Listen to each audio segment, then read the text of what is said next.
A'udzubillahi minasyaitonirrajim. Bismillahirrahmanirrahim. Assalamualaikum warahmatullahi wabarakatuh. Pemirsa Net TV dimanapun berada, mudah-mudahan insya Allah selalu berada dalam lindungan Allah Subhanahu wa Ta'ala. Alhamdulillah, kembali lagi bersama saya dalam program Oase di Net TV. Mudah-mudahan kita selalu diberkahi oleh Allah Subhanahu wa Ta'ala. Pertama-tama, mari kita memanjatkan rasa syukur kepada Allah Subhanahu wa Ta'ala atas segala nikmatnya, sehingga pemirsa di rumah masih diberikan kesehatan, diberikan waktu. Bagaimana kalau seandainya di rumah ada kegiatan sambil mendengarkan? Alhamdulillah, saya doakan mudah-mudahan dilancarkan oleh Allah Subhanahu wa Ta'ala. Mari kita sama-sama kembali bersyukur kepada Allah Subhanahu wa Ta'ala sebagaimana firman-Nya di dalam Al-Qur'an. Di dalam Al-Qur'an dijelaskan oleh Allah Subhanahu wa Ta'ala, la in syakartum la azidannakum wa la in kafartum inna azabi lasyadid. Jika seandainya hambaku selalu bersyukur, hambaku selalu mengingat bahwa segala nikmat ini dari saya, kata Allah Subhanahu wa Ta'ala, segala pemberian ini dari saya, kata Allah Subhanahu wa Ta'ala, maka saya yakin insya Allah kalau seluruh pemirsa di rumah, pemirsa yang tercinta Net TV, kalau seandainya selalu merasa bersyukur kepada Allah, pemirsa akan selalu merasa tenang karena nikmatnya ditambahkan oleh Allah. Maka mudah-mudahan pemirsa Net TV selalu bersyukur kepada Allah Subhanahu wa Ta'ala. Sesuai dengan firman-Nya, kita akan dibahagiakan dan dicukupkan. Tapi sebaliknya, wala in kafartum inna azabi lasyadid. Kalau seandainya kita kufur, maka mau sebanyak apapun nikmat itu, kita tidak akan pernah merasa cukup. Justru semakin akan merasa kekurangan. Kenapa? Itulah salah satu fadilah orang-orang yang bersyukur kepada Allah Subhanahu wa Ta'ala. Begitupun salawat dan salam kepada junjungan kita Nabi besar Muhammad sallallahu alaihi wasallam. Allahumma salli ala sayyidina. Nabi yang telah menjadi suri tauladan yang baik.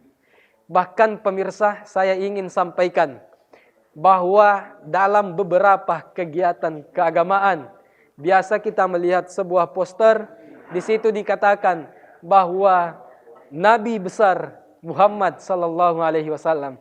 Kita tidak pernah melihat ada poster atau ada sebuah karangan, buku maupun cerita-cerita tentang kenabian yang mengatasnamakan kebesaran. Semisal Nabi besar Ayub alaihissalam, itu tidak ada yang pernah kita dapatkan. Nabi besar Musa juga kita tidak pernah lihat namanya seperti itu. Nabi besar Yusuf karena kegantengannya, kecakapannya, juga kita tidak pernah melihat namanya disandingkan dengan kebesaran. Tapi subhanallah, dengan kekuasaan Allah, nama Nabi Muhammad selalu disandingkan dengan kebesaran-kebesaran Nabi besar Muhammad. Acara Maulid Nabi besar Muhammad, acara Isra Miraj Nabi besar Muhammad sallallahu alaihi wasallam.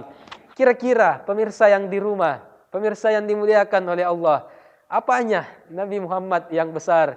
Bukan karena besar ototnya, bukan karena besar kekuatannya mengendalikan seluruh pemerintahan pada saat itu, tapi yang besar adalah akhlak dan budi pekertinya sesamanya manusia.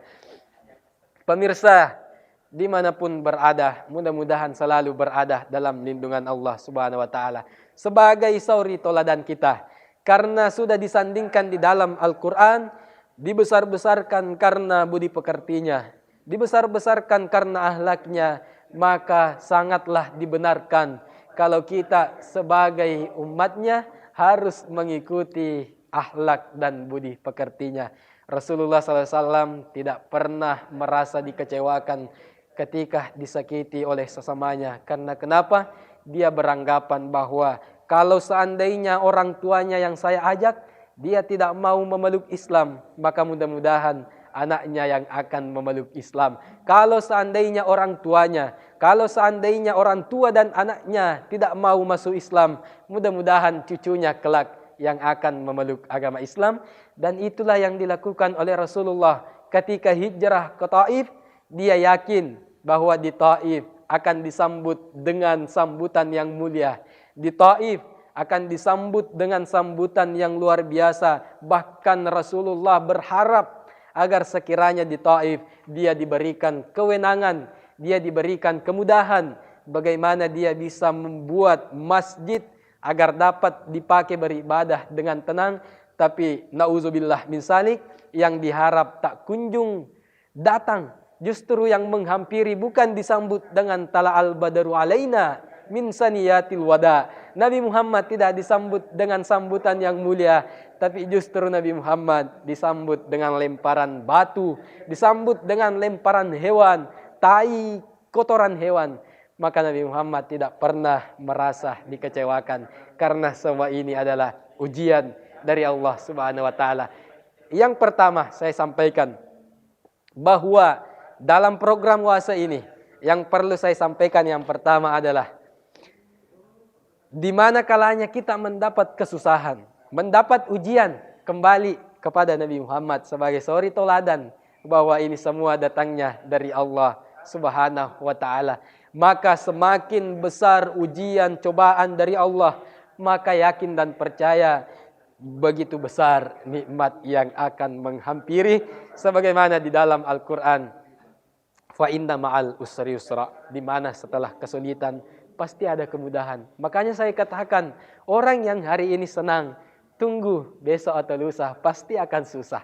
Bukan berarti saya mendoakan, tetapi berbanding terbalik. Orang yang hari ini kesusahan, orang yang hari ini kesulitan, maka insya Allah besok atau lusa dia akan merasa senang dan gembira. Kenapa? Karena siklus kehidupan ini yang terus berputar, sebagaimana yang dikatakan oleh Rasulullah SAW, bahwa kehidupan umatku adalah layaknya sebagai sebuah roda.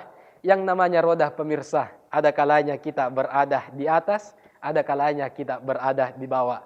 Kalau seandainya hari ini kita merasa bahagia, hari ini kita merasa sukses, hari ini kita berada di kejayaan dan puncak-puncak yang kita inginkan, maka sebetulnya roda itu berada di atas.